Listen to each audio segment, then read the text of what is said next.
What's up, people, and welcome to another episode of Deconstructing Hip Hop, the show where geek meets ghetto, aka the show where we break down classic hip hop beats using modern production tools.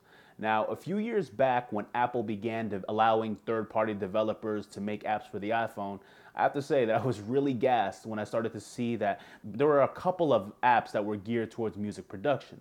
Now, they were pretty good at some of the basics, but most of them lacked the polish to put together a full-on song.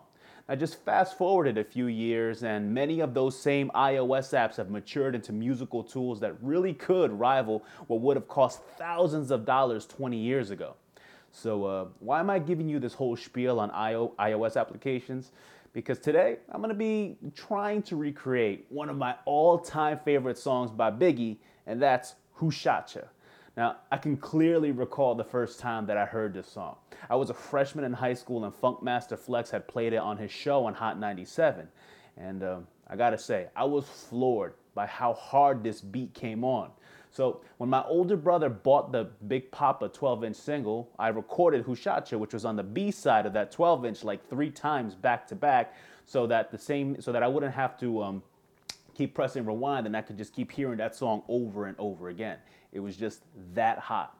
Now, Who Shot Ya was produced by one of Bad Boy Records' hitmen and, in my opinion, one of their best staff producers of the 90s, and that's Nashiem Myrick. Now, this man is responsible for some of the grimiest beats to come out of the 90s. He did things like, Lil' Kim's Queen Bee, and he also did Capone Noriega's T.O.N.Y., as well as a whole bunch of other tracks that basically there's just too many to name. Anyway, the beat first appeared on Mary J. Blige's My Life album, and you'll hear it in the background as a Keith Murray interlude. Now, that Keith Murray verse that you hear is actually supposedly the second verse of what is thought to be the original version of Who Shot Ya. You can find a link to a YouTube clip of that version below.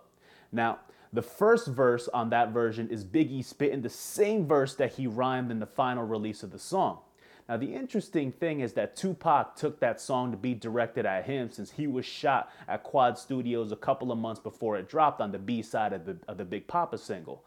But the thing is, if half of the original version made it to MJB's My Life album, which, if I'm to believe Wikipedia, dropped 2 days before Pac was shot, then that means that there's a strong chance that it wasn't ever directed at him because half of it was already recorded by the time he was shot. But that's all hearsay, and I'm not here to talk about conspiracy theories. I'm here to talk about making beats. Anyway, Who Shot Ya is really just little more than 2 bars from David Porter's I'm Afraid the Masquerade is Over. In fact, it's actually just 2 bars from the right channel of that song. Now, if you listen to the original song, and yeah, you can find a link below this video, you'll actually hear that the portion of the song that was sampled has a woman talking on the left channel. But some of the reverb from that left channel bled over onto the right channel, which resulted in that eerie sounding woman's voice that you hear in the background of Who Shot Ya. It's actually a great effect. Now, the first bar of the sample contains the main piano riff. The second bar was just repeated 3 times so that you have a nice 4-bar loop. Now, I also came across this video of Nashiem Myrick talking about the making of Who Shot Ya, where he said he used an EMU SB1200 and an Akai S950 to produce the track.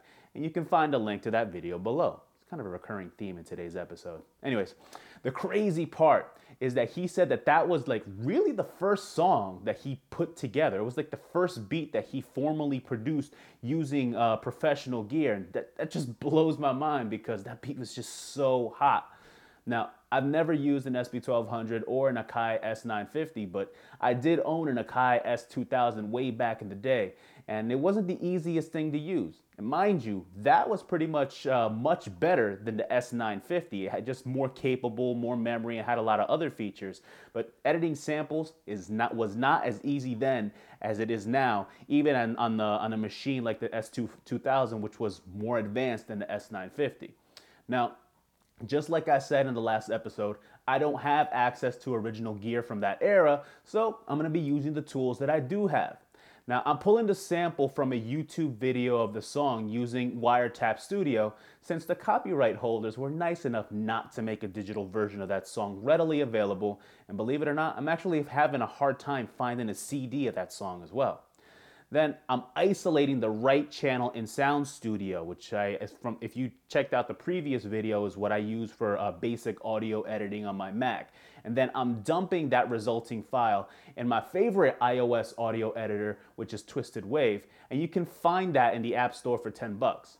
Now, I know that I really could just edit the sample completely in Sound Studio and then dump the finished product into the other app that I'm going to be using to actually put the song together, but I really want to try to see how much I can do in iOS. And the truth is, I really couldn't find an iOS app that could just take the right channel of a sample. Anyway, after I cut the sample down, I'm going to take it over to another program that I love in iOS, and that's called Nano Studio. And you can find that for $15 in the App Store.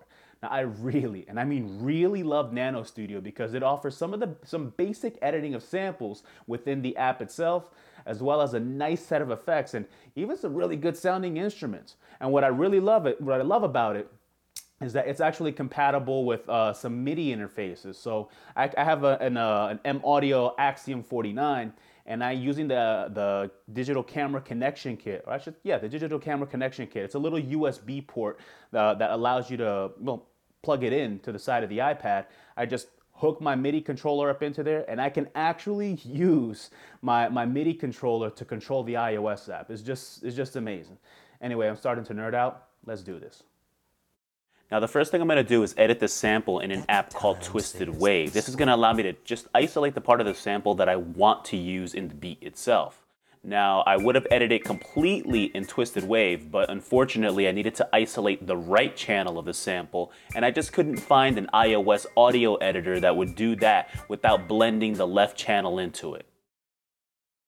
Now, for making the actual beat, I'm going to be using an app called Nano Studio. So here I'm importing the samples into the TRG drum sampler of Nano Studio. Now, I like using this little app because it supports audio copy and audio paste, so I can bring in any samples that I've edited from Twisted Wave into Nano Studio.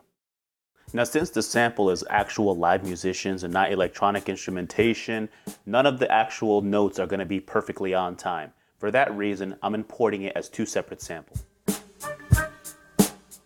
Now, to me, one of the things that stands out about the Hushacha beat is the way the drums have so much punch and hit to them. The sample itself, the drums don't really have that much of a presence to them. So in order to recreate this sound in Nano Studio, what I'm going to do is lift the kick and the snare from the sample and layer them on top of the sample itself. You'll see what I mean later. Now, another thing that I'm going to do is copy each sample over into 4 pads. The reason that I'm doing this is because, like I said before, the notes are not played perfectly on time. So each pad is going to be responsible for playing 1/4 of the sample itself, or 1/4 note for those of you that actually know anything about musicianship.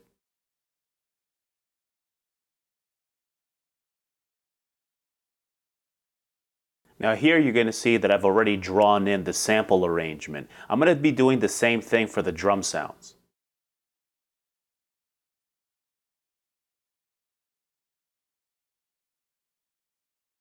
Now here's our complete arrangement with the sample and the drums layered on top of them. Now, even though I have layered the drums on top of the sample, it still seems to lack a little bit of the punch that Hushacha had. So I'm going to be applying a little bit of compression to the overall mix. I'm also going to be throwing on some reverb just to give it more of a spacey feel, kind of like in Hushacha.